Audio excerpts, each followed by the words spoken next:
Ready to start? Let's do it. All right. We got our primed, pumped, primed. I bit my lip. Calm down. Might start bleeding. You bit that hard. I have sharp canines.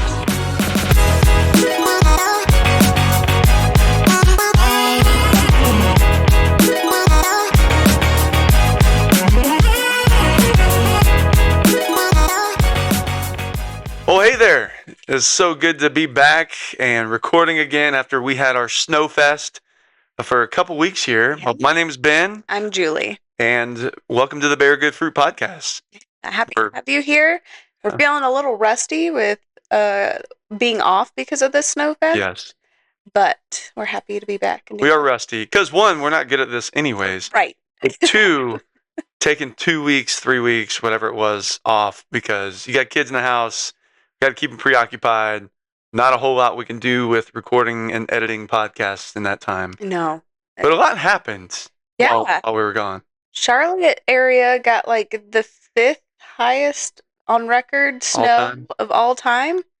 So that was fun. So it's like the 5 goat. Yeah. Not the greatest of all time, but greatest, like the 5th greatest. Yeah. Okay. Snowfall, which was awesome because it reminded me of our time in Buffalo. Right. That one was fun. The ice storm the week before that they predicted to be absolutely awful, I was not excited for. Yeah, you were dreading that. Our fireplace doesn't work. Right. And they said to prepare to be without power for days. So in sub 20. Yeah, it's going to be so cold. Yeah. So no, I wasn't. I was not excited for that one, but fortunately our area was fine other than some ice, but some other areas. Yeah, our heart goes out to Mississippi and Tennessee. Yeah, they got hit with what I thought we were going to get hit with. Yes. Yeah. You were prepared. I was. We were going to set up a tent in the boys' room. We were going to all hunker down in there. I bought we got hand warmers. No, not that. Rechargeable, not 100. Good bunch. Because we learned that these are good hand warmers from doing a serve project. Yeah. Where we got rechargeable hand warmers for some of our unhoused in the area. And so we're like, yeah, that's a good idea, actually. Yeah. We'll put them in our socks. We'll do whatever we got to do. Which they came in so handy. Thank you for doing that. Because during the Ice Fest and Snow Fest, we had our own neighborhood party. Yeah, we did. Yeah. The golf cart that's my parents that we have borrow a golf cart to get up to the bus stop. Is the party vehicle. We don't have a 4-wheeler around here or anything like that to pull all the kids on the cul-de-sac. True. But the golf cart makes it happen. So came in handy. We rigged it up to where they could all have it was almost like a trot line with fishing where you got hooks at certain distances. That's what it reminded me of. So we had different sleds at different distances that allowed the kids to ride. Could pull 7 kids. That's we had 7 kids. Shout out the golf cart makers out there because y'all don't realize you prepared the best ice sledding tool out there. Yeah. Because it's rechargeable battery. Anyway, maybe there's 4-wheelers that are better, but probably. It worked great. So happy to be back. Yep. Boys are back in school after 9 days off. Yeah. So we're good to go. Here we are. Yeah. Hey, we have more updates. We do. We're talking about. Do you want to play a game first or do updates? Oh, let's do a game. Okay. You got a game? I do. We're going to test your trivia. Sorry that a lot of these games are trivia. It's just hard to do with 2 people. Let's see. So we're going to go over, holidays. The cheap setup. Saturday. It's a good, easy, efficient setup. Holidays coming up is Valentine's Day. Good job. I know this because I am getting you something. Okay. And you already got me something. I did already get you something. Yeah. Yep. He got a guitar. Okay. Side note. Yeah. Here's my guitar buying experiences. One, I bought one in college for $100 on musicianfriend.com. Not getting sponsored by them, but that'd be cool. And it lasted me 17 years.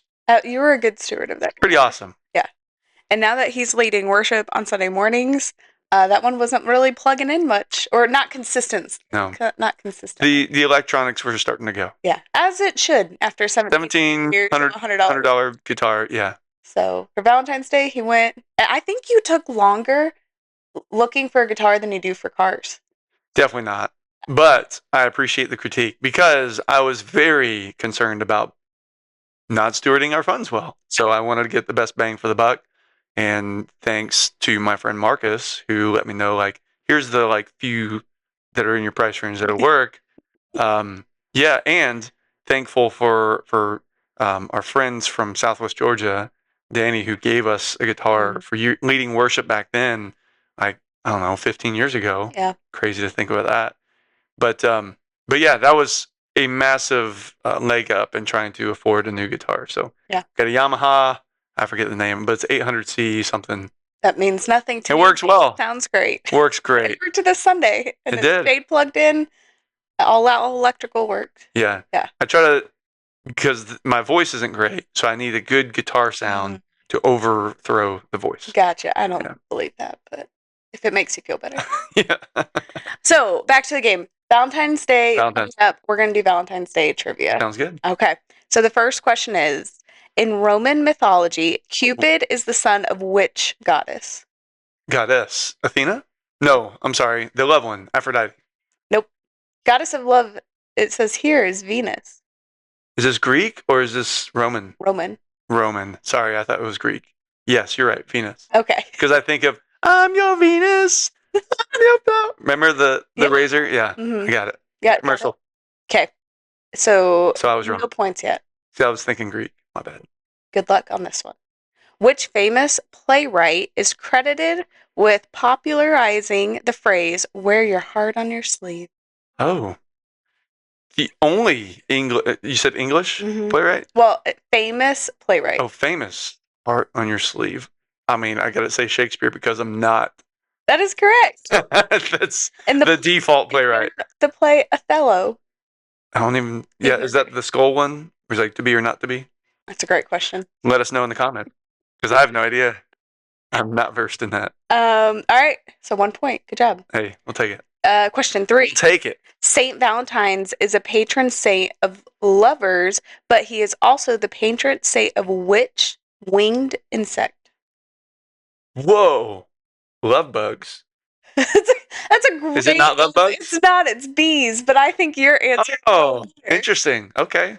Ah, man, I think we should make it appeal. Yeah, I we should go to the Catholic Church and be like, hey, this should be a different bug. I agree. Okay. In the 1800s, people used to send vinegar valentines, which these bitter. Yeah, these were sent to people they loved or people they disliked. Is this a 50-50? Yeah. They loved or disliked. So vinegar, Valentine, I would assume, is some level of bitterness toward an enemy. And so you would give someone you didn't like vinegar. Yeah. People they disliked. They were anti-Valentines, used to insult unwanted suitors. Oh my God. A guy gets you a flower, you're like, oh, thanks, I have something else for you. It's like high school bullying to the nth degree. It's like, yeah, I literally don't like you. Here's Happy Valentine's Day. Yeah, that's rough. Drink this potion. That's true. Yeah. Jeez. Maybe we've got rude. This is the church? I don't think These people are rude. 1800s? I don't know. All right, you have 3 more. Different era. The patron saint secret. Ooh, according to the legend, why was Saint Valentine's executed by Emperor Claudius II? Why was Saint Valentine executed? See, I don't know a whole lot about St. Valentine. I know a lot more about Patrick and Francis of Assisi. Maybe. I don't know Valentine well. Is he Italian? I don't know. Same. You need the context? Emperor. Yeah, I love the context. I'm going to guess he undermined the government in some way that was interpreted as treason because he called out, sort of like a John the Baptist figure, like, you guys are a brood of vipers. Like, the government, you're not loving, you're not taking care of the poor. And so Valentine was self-sacrificial and following Jesus in a way that extended God's love in a better way. And the emperor didn't like this threat to his power. I like the idea. Yeah. It's not it. Nope.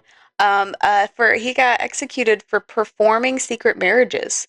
The emperor had banned marriages for young men because he believed single men made better soldiers. Interesting. Yeah. I didn't know that. I learned that today. I like that. Uh-huh. Fun fact. Well, I mean, there's the whole thing with Paul, like it's better to be single so you can do more ministry. Well, I could see a The emperor emperor saying, co-opting that and be like, you can be a better soldier. So I wonder if that perpetuated abuse in the area. Like, sounds like it. talking about a different context, but Right. like if you let a bunch of wild men go out there unchained, untethered, if that would hurt the society Right. more. Good You know? question. Yeah. There's some stigmas around, single soldiers that go off base and stuff like that. So Gotcha. yeah, I'm just curious about that. So yeah, you learned. Good job, St. Valentine. All right, you have two more. Secret marriage. Why do we use an X to represent a kiss at the bottom of a letter? Ooh, because X marks the spot, and I don't know. In the Middle Ages, people who couldn't write signed with an X and then would kiss the mark to show their sincerity. So they couldn't With like write lipstick name. thing? Oh, maybe. You know what I'm saying? Yeah. I don't know if it was like strictly a girl thing, like with love, or if it's like, this is my thumbprint, like this is who it's from, like you could tell. I wonder if that's a good point. I wonder because we all have different fingerprints, if we all have different lip prints. I'm sure. Because it's the way our skin and. Yeah, I don't know. That'd be a curious scientist to let us know about that. Learning fun facts. Yeah. Okay. Sincerity was like the stamp of approval. Yeah. It was an X because they. How would someone know if they kissed the X? I'm guessing they put something on their lipstick lips. On it? Okay. Of some sort. I wonder if it was more men. You have a lot of follow-up questions for my trivia. You're showing the people like this is my personality. Yes. Like I want to know the root. I want to research. I want to study. I want to learn more. Yeah. I'm sorry I didn't. I'm curious. It's okay. Background. The last one is in the 17th century, physicians frequently prescribed chocolate to patients for what specific reason? To make them feel better. Depression. Pretty close. Is to heal a broken heart or to calm nerves. Okay. Yeah. Depression, anxiety. Yeah. Interesting. Chocolate was a prescription. I could get on that train. Let's go back to that. Let's go back. The cacao. It's more organic, I'm sure, right, than a lot of the medications. But that's interesting. Okay. Look at the fun facts we learned today.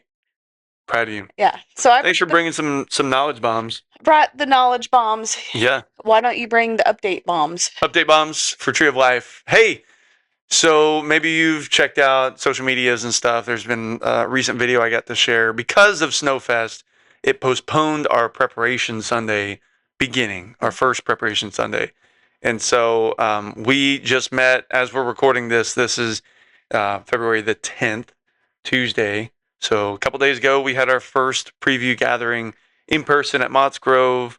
And it was so encouraging. It was so cool to see so many families, friends of ours, come together. So many children that were in the children's room, and sadly, just not very many girls. So I felt like your little girls. My girls mentioned we got a lot of boys. A lot of boys, which is not a bad thing. I bring half of them. I'm just kidding. Yeah, we have 3 ourselves, so a lot of their friends are boys. She was saying we need more girls. So if you have a bunch of girls that need to come to a church ministry, come join us. Yeah, we've got a couple of girls that want more girls involved. You just want an hour and 15 or hour and a half break from your kid. You can drop them off in children's ministry, know that they're being discipled and loved well, and then you can also participate in what we got going. Yeah. So, but it was encouraging. It was cool. I was talking to my sister afterward who asked, what we talk about. What do you talk about? And we do have a plan. We do have a 4-phase preparation building up to launch this fall, September.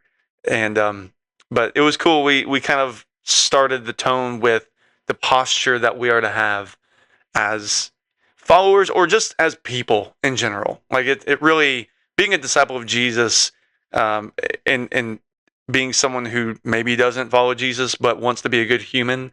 Like there's a lot of principles that overlap. So we welcome all people to kind of come and join and be part of what we have going, because we believe if you seek wisdom, you'll find Jesus. Mm. And so come and join us on that journey. But so we talked about just the best posture, the best mindset, the best approach to start with as we go on this journey is to follow God's example and how he's not afraid to get his hands dirty. I actually talked about Mike Rowe, and I appreciate Mike Rowe a lot because he's a very learned guy. He's a very smart philosopher he's type the guy from Dirty Jobs. Yeah, and that's how he got super mega famous, is from Dirty Jobs. But what he did was he dignified blue collar skilled work. He's now an activist for it because there's a huge void in our society of having young apprenticed, men and women that are willing to get their hands dirty and do these jobs. So I wanted to highlight how he dignified and elevated the jobs in society that are necessary, but people have kind of disregarded or dismissed as like beneath them, that they're, built for something better, quote unquote. But how God, like from creation in Genesis 2, like goes on his knees, presumably gets his hands dirty and forms humanity out of dirt. And then we have fast forward to Jesus' example of getting on his knees, taking on the lowest position of a slave back then in those households to wash the feet, get his hands dirty in that. And the feet are probably disgusting, knowing that culture and in that time and period. So it's just a really cool, humble posture to have that mindset drilled in that there's no task beneath me.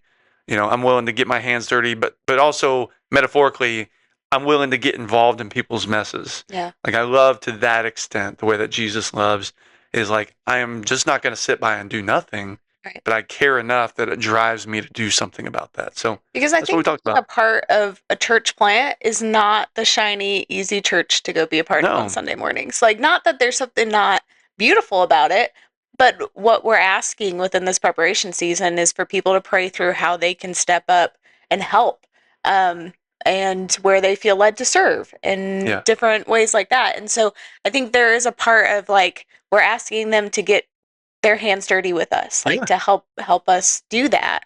And so for our friends and the people coming, like we're just so thankful that they're willing to do that, because there are other churches and other options that would be a lot easier, more convenient, because we all have a lot going on. So yeah, I think it's just we want to be authentic about what we are asking of those who are coming alongside us, and very thankful for those who are stepping up to that ask. Oh, so grateful for folks joining us with that. And I believe more people would benefit from that. Like we've been blessed to be part of quite a number of church plants. And every time, and this is one of the reasons we've been driven to plant a church, every time you're part of a church plant, there's this formational character development that happens internally that has helped us exponentially in every facet of life. It's prepared us for marriage. It's prepared us for having kids and being present with our kids and being involved with our kids' lives, being better neighbors, better friends, just being very intentional, being very thoughtful of what can I do to help, be better citizens. So like being involved in a church plant in this ground level, one, you don't get that that opportunity very often. If you kind of going through your career path and business world, and there's very few times that you start something new or a part of something that's brand new. So that's one, really a cool opportunity. But two, it's not, this isn't your motive to get better as a human being, but it really pays off dividends when you crave to become wiser, crave to become a better citizen, better father, better mother, better son, daughter. Like it helps you be shaped in a way to be a credible human being in my mind. But yeah, that's an exciting part of this journey of planting a church and doing it with people that are excited about that and are involved in getting their hands dirty. But also, I talked to another church community that's praying about how to support us, and that's been incredible to have that conversation. But to kind of breathe life into them and encourage them, like you don't want to just sit on the sidelines, right? How is our short time here on earth, how can we invest it and steward it to the point where the world looks better, is safer, healthier, that more of the people that are neglected in the past are now thought of, cared for, supported, all those things. Like how can we, as Jesus would put it, usher kingdom of God and God's will on earth as it is in heaven? Because that's the target. That's the trajectory of God's kingdom and God's rule and reign. And some people might squirm at that thought because of the Christendom of the past, of forceful dominance, you must believe or else. Like, I can get into a whole tangent conversation on that. Maybe that's a whole nother conversation of the evils that the church has done and perpetuated in this world. But truly to follow Jesus and his example, because we'll talk about love here in a minute, but really, if we want to be part of the solution and not perpetuate the problem, it takes getting our hands dirty and to get involved. So yeah, hopefully that motivates someone. That's my 2 cents, and I know that's not worth a lot, but yeah, that's the conviction. That's what we are striving toward in the posture that we take at Tree of Life, for sure. Yeah, I think that's most of the updates, right? Any other ones? Yeah. Any other updates? Just it's been fun. It's been a cool journey along this way.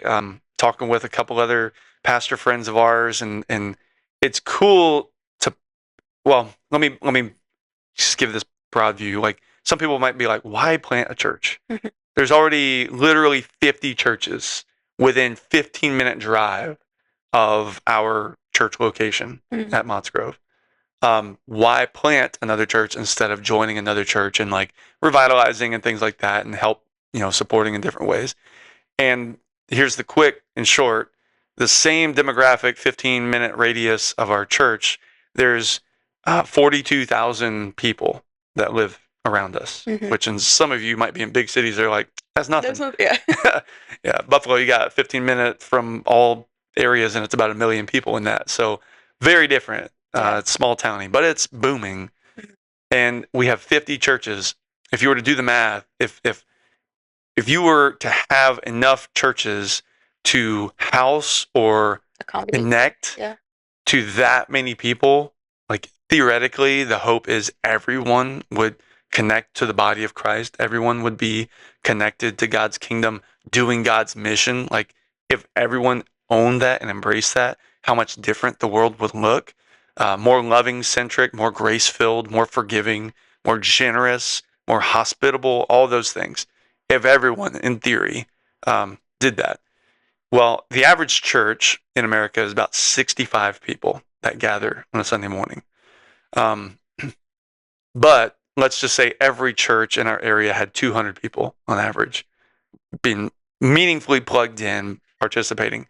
That's about 20% of the population that would be actually plugged into a church. Yeah. So actually, mathematically, we need more church plants. We need more churches to be intentional and not to do it alone, but to partner and help support the other churches in the area, which is exactly what we're doing to help everyone get better at doing this thing called follow Jesus. Right.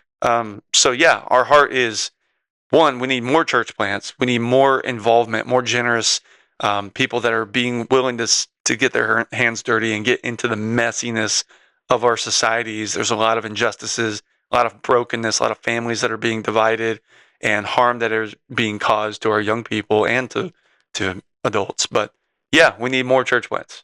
And so that's a quick update that's come from mentorships and conversations with other churches that we've partnered with to help God's kingdom further progress. Yeah. That's it. That's good. Sorry, that was a lot. No. That wasn't intended to be part of this podcast, but it's coming from my heart. So we've done our game. We've done our updates. So what's our topic? You tell me. What you got, girl? Oh, I I was like, didn't I pick it? What's love got to do with it? Look at you. Yeah, right? You're going to get up on Sunday morning. Absolutely not. We'll do switch. Okay. I'll do kids ministry. You come and do lead worship and they would feel so preach. No. Yeah. I think it would be great. No, it's okay. But we're going to talk about what love is and what love isn't. Okay. All right. How should we start that conversation? I don't know. What I guess is good examples in your life of love. Yeah. Okay. Or have you seen bad examples in your life of love? Yeah, and I'm not going to call anyone out or anything like that. I've seen both. Obviously, I've seen, for one, when I think of the word love, the culture's idea of love, like in American culture, we have a lot of pop music, we have a lot of songs. The number one topic of all songs is love, which I think screams to the like deep, yearning for humanity to feel loved and to love others. I think that's just core to our existence and how we're designed. But I think looking up some of the lyrics and researching some of the artists' intentions with their songs about love, oftentimes the love that our culture talks about is the physical attractiveness and the longing to be with someone else. Yeah. And mostly in a physical relationship kind of a way. Yeah. And I would say that's a facet, a component of love, but it's not the core of love. Yeah. That can be abused. That can be really twisted. And so much of that I think we see in our society when love isn't grounded in something deeper is that the love fades or they don't feel anymore. And so it's like, oh yeah, we fell out of love. Because of the feeling at that point. It's strictly, yeah. Yeah, and the word for that is eros in the Greek. And the Bible talks a little bit about that, but it's not often, but it's not usually in a positive sense. Now, there's eros that you feel with your spouse and things like that. There is a romantic side of things, but out of the context of marriage, out of the context of commitment and consent to the nth degree, that can fade, and that becomes lust, and that becomes destructive toward a person's core, to their identity, to their future relationships. And so it's very, very damaging. And that's not the design of what love is supposed to be. So, but yeah, love is super important. And there's a few different words that are in the Greek that the Bible uses. You got storge, which is like the family love. This is like this mama bear, she-wolf that comes out when you want to protect your children, when you have this family love and respect and appreciation for one another. Like that's a beautiful, it's biblical, it's ideal, it's designed into humans to love in that way. You need family connection, you need support systems and networks. Can I just say, I wish so badly the English language still had, or still, like we had different varieties for love. Because we joke about it all the time, like in society. Like, I love me some tacos. I love me pizza. I love the Dolphins. Right. But I also love my husband. Yeah. Like, there's completely different love for my kids. Context clues matter. And for tacos. Like, I wish, like, can we just... Another petition? Okay, we're going to petition about the love bugs for Saint... for Saint Valentine to be the can we petition patron saint. Like, don't new words get added all the time to the dictionary? We got Riz. Yeah. Okay. All right. I'm going to put someone smart on that to add us some more. I mean, we got plenty of smart people. Yeah. Y'all get on that. Please. We got a lot. We have a lot on our plate. Not that you guys know, but, you have some. That's true. Everyone does. Sorry. Okay, that was. I love it. One. Go for it.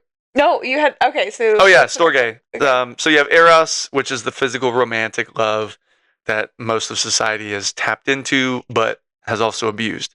Then you have the storge, which is this familial, like mothers to children, father to children, cousins, things like that. There's a family love that you have for one another.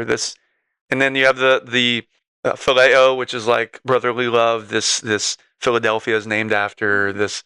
It also can be conditional in some points, but it's a very much, I love my best friends. I love doing life with my neighbors. Like there's this brotherly love. I'm going to respect. I'm going to sacrifice for this. In fact, Jesus, when he asks Peter, like, do you love me? At the very end of, I forget which gospel. I think it was Mark. No, it wasn't Mark. Anyway, I forget which one. See, you don't have to know all the Bibles. It's okay. There's grace. So anyway, at one of the end narratives where Jesus is like, hey, do you love me? After Peter betrayed him, he uses that agape, do you phileo me? And he kind of drops the bar just a little bit. And some Christian scholars are like anti this dichotomy where you elevate this agape love, which is the final love, compared to a phileo love, because they can be both and. But I think it's interesting that Jesus uses this word agapeo, and Paul uses this word agape when they are describing the type of love that God has for us. So agape is this unconditional, self-sacrificial love that gives others unsurpassable worth, is sort of my definition of it.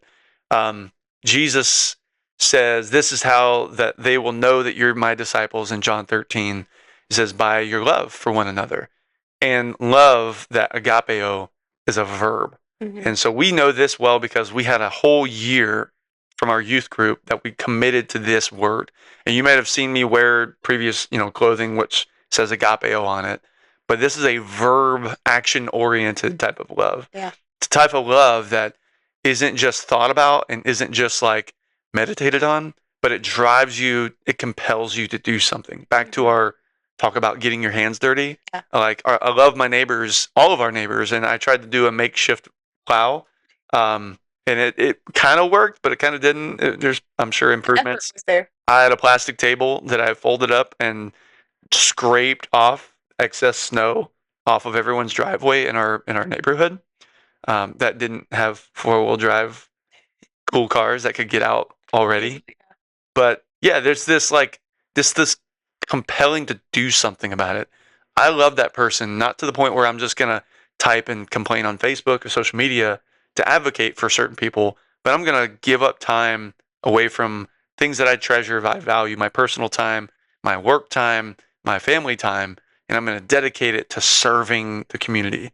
Yeah, this kind of love. I think so much of our time, like when we do love someone, but are we putting the effort towards showing that love action? Because people can reach out and tell us something that's going on, or you heard about something that's going on in someone's life, and you could be like, oh, I'm praying for you, which absolutely, the power of prayer is huge. I hope people are actually praying for people when they do that, because I know that I've been convicted of that in the past, of like, it's an easy response to say praying for you, but did I actually go before the Lord for them? And then secondly, when I think back to some of our hardest times, when people not only said like praying for you, but then showed up with a meal, that showed love. I see the tears welling up in your eyes. You get all garbage. It means a lot. That's why, because love means a lot. When people are driven out of compelling because of the love, and it's not an emotional choice, right? Like it's a choice that's fully logical, fully reasonable, but it's just showing this type of commitment. Like the Old Testament has a few words too. Avaha, I think is how you say it. I'm butchered. Like I'm not a Jewish scholar or a Jewish person yet. Nice, I like that. Thanks, Bob. Still can't be a Jewish person. But yeah, avaha is like this choice, this level of commitment that, it's followed by an action. And then you have the other Hebrew word that's very well known because of, I guess, its use. In our area, we have this homeless shelter in Lincoln County that's called Hesed House. And that chesed or hesed means this steadfast, loyal love that's long-suffering, that is so patient, that is unwavering. And again, it's like this modeled character of who God is when he's described in Exodus, when God's being described as like, hey, this is who I am. I'm Hesed. Like I'm long-suffering. I'm patient. I'm kind. All those things. This is this posture, this mindset, this existence that we can model, that we can follow. But yeah, I think it's so valuable. One, because the Bible matters, that a lot of my shaping and my worldview is under the authority of the Bible.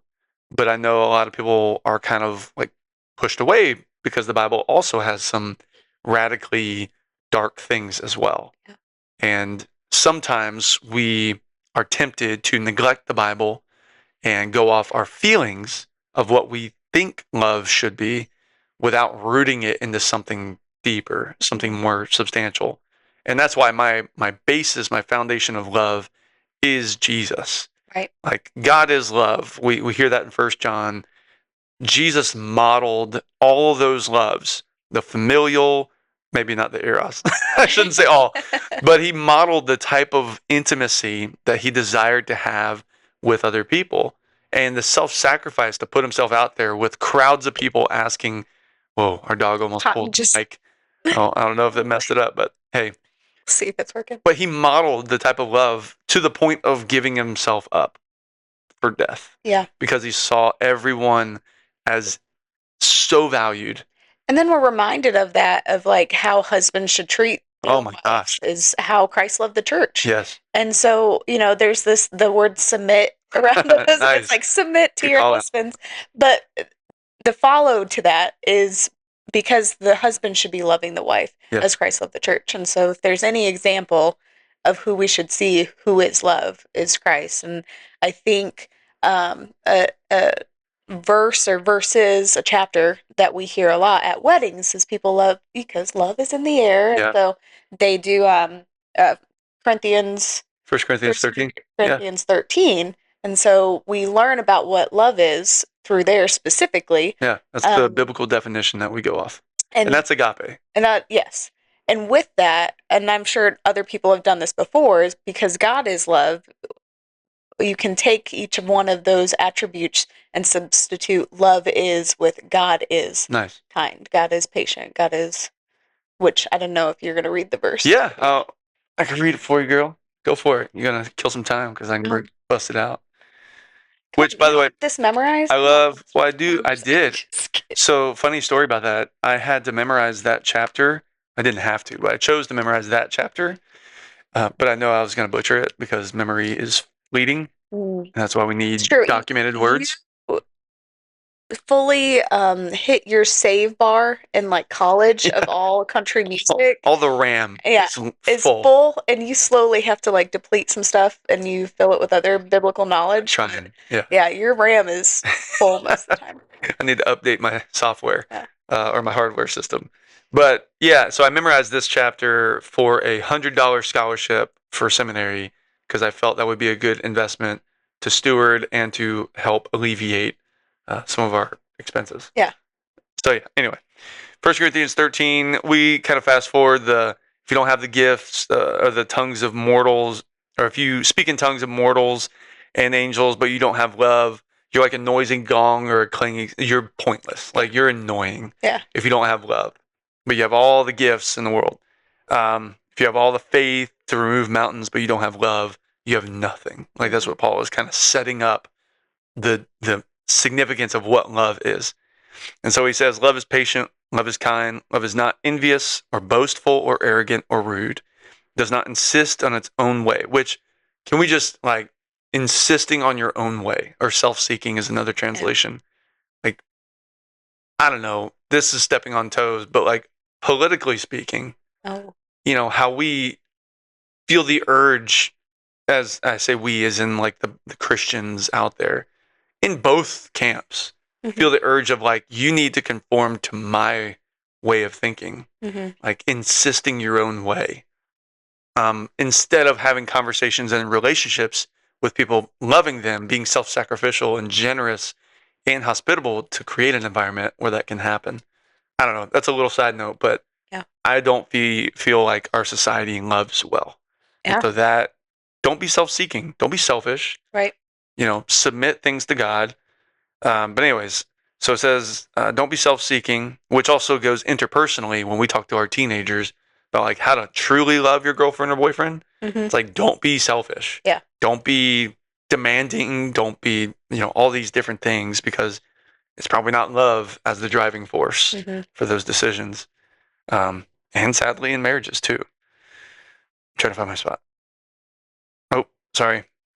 It does not insist on its own way. It's not irritable or resentful. I love that because sometimes people get so irritated so quickly, and it shows you that in the heart, in the surface, or under the surface, it's not love that's in there. Right. Like if you're being irritated so quickly, I love this book called Unoffendable by Brett Hansen, but it talks about like people can say anything to you. If you're fully in Jesus, like people said everything to Jesus and he didn't get irritated. Well, he got irritated on behalf of other people in different stuff. But I'm thinking of on the cross, they're making fun of him. They're calling him names. They're joking. They're mocking. And he's literally dying for them, you know? And he didn't get irritated or agitated. He said, God, forgive them. They don't know what they're doing. Like that level of security and stability and the ability to love even when people are not loving you back. I don't know. Don't get irritated. Like if you show irritation or resentfulness towards someone else, you know love's not in you. Like that's a helpful metric of gauging, like this is our dashboard light on the car. This like shows us internally what's wrong with our engine if you're getting irritated so quickly. It says it does not rejoice in wrongdoing, but rejoices in the truth. Like, I hate when people celebrate when a Christian publicly messes up. It's like, I told you so. Like getting on them.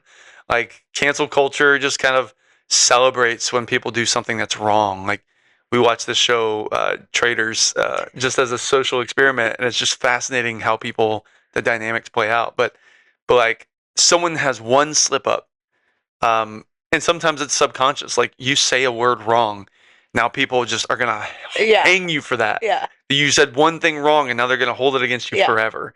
Instead of having grace. Oh my gosh, there's no grace in that show. But anyways, I think it's a microcosm of our world. Rejoices in the truth. It bears all things, believes all things, hopes all things, and endures all things. Like, I love all being used so many times. And love never ends. It never fails is another translation of that. So yeah, that's my interrupted version of trying to explain the definition of what love should look like and what it is. Yeah. And I think that's a good example as we're in this love season and as the flowers and the prescribed chocolates are coming this weekend for people, that when that fades and the irritation starts to show or the selfishness and all that starts, we need to self-examine how are we loving others, and to make sure that what we believe love is being poured back into us. Yeah. And if you feel, and this is another like marital counseling type of a thing, sometimes February 14th is the most difficult day for couples because they resent the spouse for not doing more or not showing more, which could be an indicator that they are not loving as Christ loves the church. They're not loving you properly if they're not gifting you, making an effort. Making an effort. I love that because there's different love languages, as Gary Chapman would say. And sometimes it's acts of service that mean even more than the gifts, or just words of affirmation, writing a letter, to show your vulnerability and to show sincerely how much you appreciate your spouse. That's so important to the health and well-being of your relationship. But yeah, that resent though can also bubble up, and just like Paul wrote, like, sometimes if you're irritable or resentful toward your expectations not being met, that's an indicator that maybe you're not also loving. But you can rejoice in truth. Like, Jesus was loving to the point where he would confront people when they weren't being who they were supposed to be. And so there is a beauty in navigating this. And if you need help with that, let us know. We're available. We can talk on the phone. We can meet in person. But we want to walk through that, what it looks like, because oftentimes the season of love that is the gooey, warm feelings that we feel around Valentine's Day, in the best senses of the expressions of Valentine's and love and honor of that, sometimes it also has the shadow side of causing more harm in relationships. And we read a book when we were in Buffalo, which it was at Fight Fair, or was that the chapter? Oh yeah, that's one of the rules. Greg Rochelle. What's the book called? From This Day Forward. From This Day Forward, and there's a part in it. I think the chapter is called Fight Fair. Yeah. And they encourage that.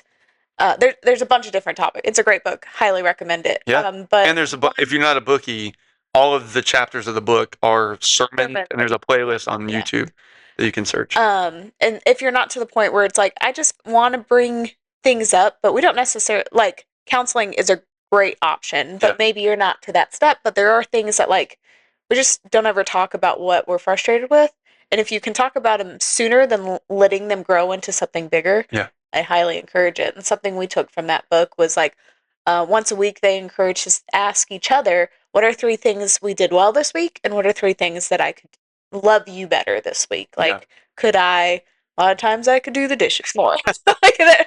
Or it could be something else. Like, when we had little kids, I remember one of mine to you was like, I need help getting out the door. Sure. Like, we were leaving and Ben would just, like, grab his drink, grab his coat, and leave. And I'd be like, get so frustrated every single time, but I never talked to him about it. I would just sit in the car and I've got 2 diaper bags, a kid under my arm, 2 shoes, whatever.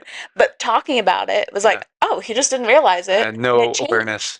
And so maybe that is something that you could, implement with your spouse, is just asking, like, yes. And then always wrapping it with the good too. Like, what are 3 things you're doing good? It's the love sandwich, right? You do the good, the bad, and then end it with good.